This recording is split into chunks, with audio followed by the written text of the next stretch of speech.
Hi friends, നമ്മൾ ഇന്ന് തയ്യാറാക്കാൻ പോകുന്നത് സ്വാദിഷ്ടമായ ഉണക്കമുന്തിരി അച്ചാറാണ്.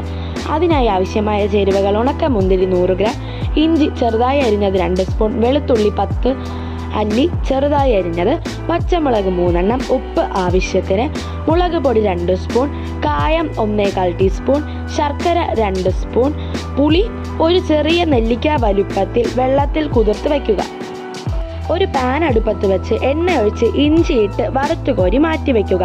ശേഷം വെളുത്തുള്ളി പച്ചമുളക് വറുത്തുകോരി മാറ്റിവെക്കുക.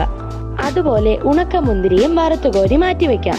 ശേഷം ആ എണ്ണയിൽ കടുക്, വറ്റൽമുളക്, കറിവേപ്പില എന്നിവ ഇട്ട് വറുക്കുക. ശേഷം മുളക് പൊടിയിട്ട് വയ്ക്കുക.